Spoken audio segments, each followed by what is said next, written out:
We all walk around with this deep, this unshakable conviction that we are the captains of our own ship. Right, Like, absolutely. we make our choices, we pick our paths, we buy the things that express our unique individual personalities. But today, you and I are taking a massive stack of sources. I mean, from evolutionary biology to psychoanalysis to the literal birth of modern PR to basically uncover a huge historical sleight of hand. And it really is a fascinating stack of material we're looking at today. It is. And the premise for this deep dive is, well, it's simple, but pretty unsettling.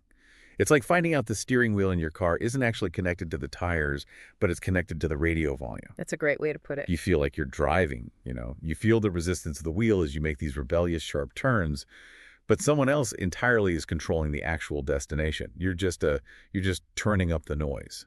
What's fascinating here is that to understand how that steering wheel got disconnected in the first place, we actually have to look at the raw mechanics of biology, like before human society even engineered its own scripts. Right, before we got our hands on it. Exactly. So we're looking at Robert Sapolsky's lectures on behavioral biology, Sigmund Freud's Civilization and its discontents, Wilhelm Reich's Listen, Little Man, the BBC documentary The Century of the Self, and Sam Vaknin's analysis of elite control. A really light and breezy reading list today. Oh, very light. But the underlying thread connecting all of these is the profound tension between our biological reality and our social conditioning. And specifically for our mission today, we're looking at the biological reality of female agency, what evolutionary biology defines as female choice versus the socially engineered script of female submissiveness. Yeah, that clash is central to all of this. Because the sources paint this incredible picture of how genuine biological drives were systematically repressed, and then they were basically hijacked by early PR pioneers to sell products masquerading as, like, liberation. So we should probably start with that biological baseline. In Robert Sapolsky's lectures on human sexual behavior, he outlines the mechanics of female choice. Right. And in the realm of sexual selection, which is what dictates the evolutionary direction of a species, the female role is overwhelmingly dominant and active. Wow. Okay. Yeah, the male role is largely passive display. It's the female who evaluates complex indicators of genetic fitness, things like symmetry, metabolic health, secondary sexual characteristics, and she makes the definitive choice about which genes survive. Okay, let's unpack this for a second, because this fundamentally contradicts the narrative we've all been fed. Completely. I just keep getting stuck on this contradiction. Like, if biology dictates such profound female agency, if the female is the evolutionary gatekeeper making these highly active, discerning choices, why does almost all of recorded human history run in the completely opposite direction? It's the big question. Right. Because we see thousands of years of a rigid patriarchal script built entirely around female submissiveness. Did human culture essentially evolve just to put a lid on this natural biological dynamic? Well, it isn't just a byproduct of culture. According to psychoanalytic theory, that suppression is the culture. Wait, really? The suppression is the point? Yes, exactly. To understand the mechanics of overriding raw biological agency, we have to look at the psychological architecture of society. And we do that primarily through Sigmund Freud's Civilization and its discontents. Okay, Freud. Here we go. Right, good old Freud.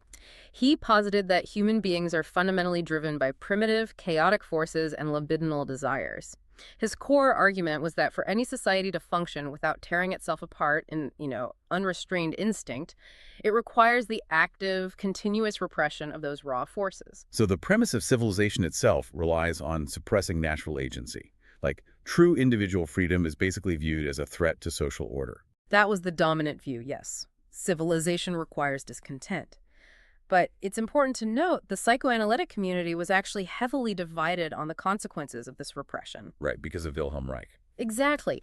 Wilhelm Reich, in his essay Listen, Little Man, he argued vehemently against Freud's model.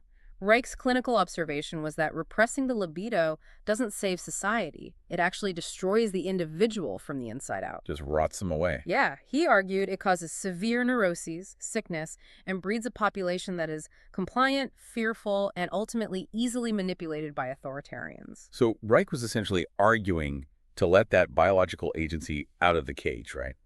That humans would self-regulate organically without needing this suffocating top-down authoritarian control. That was his vision, yes. But I mean, just looking at the 20th century, Reich clearly lost that argument. Right. He was completely marginalized. He was systematically pushed out, and the mechanism of his defeat is crucial for us here.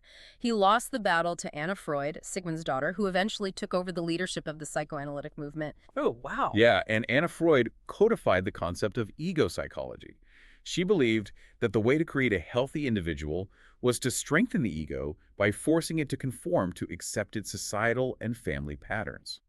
So she basically defined mental health as your ability to adapt to external societal demands, even if those demands completely suffocated your inner biological drives. Precisely the opposite of Reich's view. Anna Freud believed that the chaotic inner desires had to be managed by strict adherence to the external world, and she successfully ousted Reich from the international psychoanalytic movement in 1934. That's wild. It had massive societal consequences. Strict conformity, and by extension, the patriarchal script of female submissiveness was no longer just a cultural norm, it was now pathologized. Meaning what, exactly? Meaning, if a woman rebelled against the submissive role, she wasn't just breaking a social rule anymore. Under this framework, she was scientifically diagnosed as neurotic and maladjusted. Oh my God. So they took this dynamic, powerful biological reality of female choice and literally turned it into a mental illness. They absolutely did. But, I mean, when you compress biological drives that intensely, the energy doesn't just evaporate. Think of it like putting your thumb over a running garden hose. The water doesn't disappear. The pressure just builds up to a boiling point. Women in the early 20th century were basically sitting on top of this massive, repressed psychological fault line. And Edward Bernays recognized that a repressed psychological fault line is the ultimate commercial opportunity. Of course he did. Right. As explored in The Century of the Self, Bernays, who, by the way, was Freud's nephew, took his uncle's theories about the dangerous repressed unconscious and inverted them. Inverted them how? Well, instead of trying to manage or heal those repressed desires like his uncle or cousin Anna, Bernays realized he could tap into them to manipulate the masses at scale. He essentially weaponized psychoanalysis to invent modern public relations. And the sources highlight his 1920s cigarette campaign, which is just, I mean, it's a masterclass in psychological manipulation. It really is. It started with what we can call the George Hill problem. George Hill was the president of the American Tobacco Corporation, and he came to Bernays because the strict social taboo against women smoking in public was costing him half his potential market. Because smoking was seen as just totally unladylike, right? Exactly. The taboo was a direct manifestation of that submissiveness script we talked about. Hill needed Bernays to break the taboo so women would buy his product. And Bernays doesn't just put out an ad saying, hey, cigarettes taste great. He consults Dr. A.A. Brill, a leading psychoanalyst, to find the psychological trigger. Yes, and Brill tells him that subconsciously, cigarettes function as a symbol of the penis and male sexual power. Which is such a uniquely Freudian leap. It really is, but Brill suggested that if Bernays could frame smoking as a direct challenge to male authority, women would smoke, not for the nicotine, but for the symbolism. So Bernays has to engineer an event that links this random physical object to that repressed desire. Right. And he chose the 1929 New York Easter Parade, which was a highly traditional, very conservative public event. Bernays paid a group of wealthy debutantes to hide cigarettes under their clothing. Sneaky. Very. He then alerted the press beforehand that a group of suffragettes were preparing a protest. And on his signal, right in front of the assembled photographers, these women pulled out their cigarettes and dramatically lit them. And he handed the press the perfect prepackaged headline. He called them torches of freedom. It was brilliant PR. He was on the front page of newspapers globally the next day. This social taboo was shattered almost overnight, and cigarette sales among women skyrocketed. Just from that one stunt. Yeah. Bernays successfully linked a mass-produced industrial object to a deep, repressed emotional desire for biological agency. And the cigarette obviously had absolutely nothing to do with actual freedom or political power. Right, and here's where it gets really interesting and honestly kind of dark. These women felt this immense rush of liberation. They felt like they were tapping back into that biological reality of female choice, right? Like they were smashing the patriarchal script. Yeah, they felt empowered. But in reality, their rebellion was entirely manufactured by a man in a boardroom. They literally bought a product to express a feeling of defiance, which just proves that they weren't actually disrupting the power structure at all. They just gained a nicotine habit while enriching a corporation. This is the critical pivot in the historical narrative, because Bernays' campaign wasn't just a clever one-off trick to sell tobacco. It established a terrifying new blueprint for managing mass democracy. How so? The elites of the early 20th century recognized that suppressing the masses with strict rules or physical force was dangerous. Like you said, it builds that tectonic pressure that eventually leads to violent revolution. Bernays proved you could bypass the pressure entirely by turning active citizens into passive consumers. You give them a menu of products and let them feel like they are choosing their identity. It diffuses all that revolutionary energy into just commercial transactions. Exactly. Just look at the quote from Paul Mazur of Lehman Brothers, who worked closely with Bernays. Mazur stated explicitly, "We must shift America from a needs to a desires culture. People must be trained to desire, to want new things, even before the old have been entirely consumed." A desires culture. Wow. And I think this transitions perfectly into Sam Vaknin's modern analysis of how elites maintain control today, because the control isn't exercised through overt oppression anymore, right? It's exercised through endless distraction. Yes. Vaknin argues that the architecture of modern control relies entirely on providing illusions. The elites furnish the masses with the illusion of democratic power, the illusion of upward mobility in the rat race, and the illusion of consumer empowerment. So by feeding us these infinite manufactured desires, the population just stays pacified. Right. They feel empowered and in charge of their destinies because they are making constant choices about what to consume, completely unaware that the parameters of those choices are entirely pre-selected for them. The walls of the cage are literally constructed out of things we think we desperately want. But I want to push back on this a bit, or at least bring in the final complication from our sources today. Okay, let's hear it.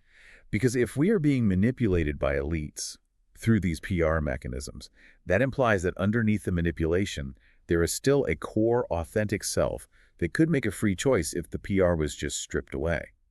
But Robert Sapolsky's book, Determined, argues that free will doesn't exist at all. Ah, right.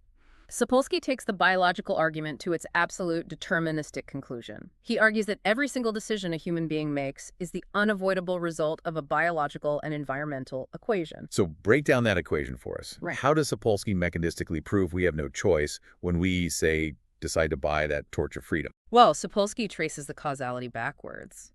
He says the choice you make in a given second is dictated by the sensory, stimuli, and hormone levels in your brain in the minutes prior. Okay, sure. But those hormone levels were dictated by your neuroplasticity, which was shaped by your environment over the previous months. And that neuroplasticity was shaped by your childhood conditioning, which was shaped by your fetal environment, which was ultimately dictated by your genetic inheritance and the evolutionary history of your ancestors. So it's just dominoes falling all the way back. Exactly. At no point in that unbroken chain of causality do you have the opportunity to insert a magical independent variable called free will.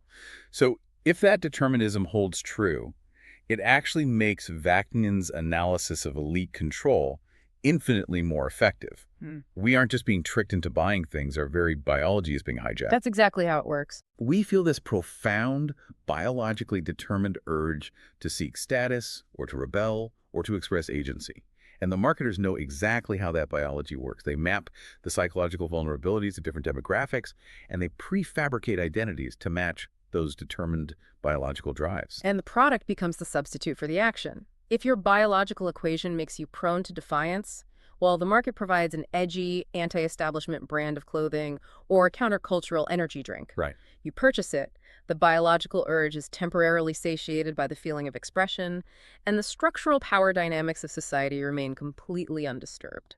But wait, doesn't Sapolsky's determinism also apply to the elites? Yeah. If no one has free will, then the Wall Street bankers, Paul Mazur, Edward Bernays, they are also just playing out their biological programming to seek dominance and hoard resources. It makes the whole system feel like just a closed loop of biological inevitability. That's a fair point. But whether the elites possess free will or are simply acting on their own deterministic drives to consolidate power, the outcome for the individual remains exactly the same. The trap functions flawlessly either way.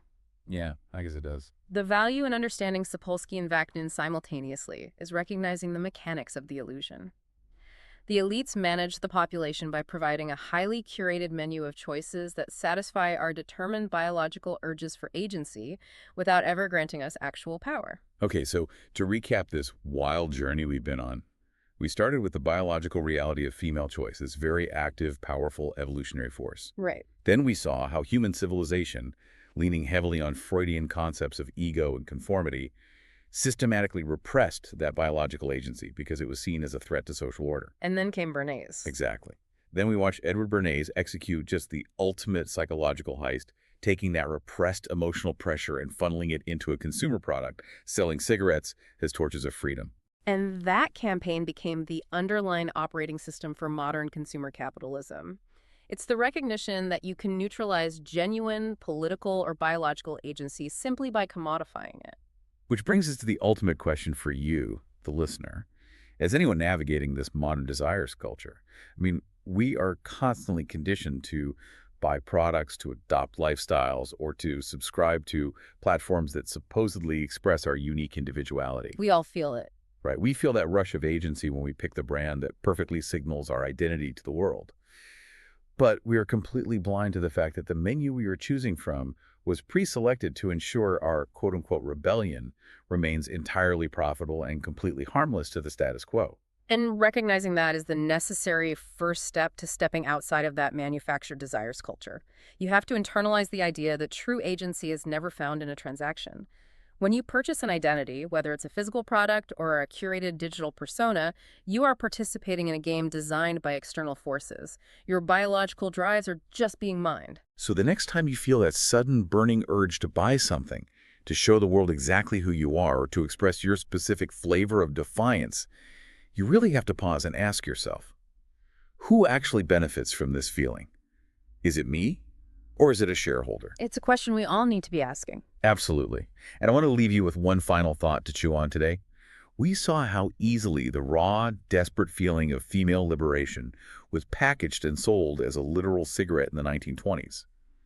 Those women felt deeply empowered, but their actions merely enriched a tobacco company. Yeah. So look at today's world. Look at how quickly a grassroots social movement gets a sponsored hashtag, a corporate partnership, or a line of merchandise. How much of our fiercely guarded modern identity, our political activism, is just a highly evolved, algorithmically targeted PR campaign tapping into our deterministic biology? Are we actually challenging the structures of power, or are we just aggressively arguing over which brand of freedom we want to consume? Very provocative. Next time you feel like you're taking a sharp, rebellious turn in your life, just double-check that your steering wheel isn't secretly connected to the radio volume. Thank you so much for joining us on this deep dive. We'll catch you next time.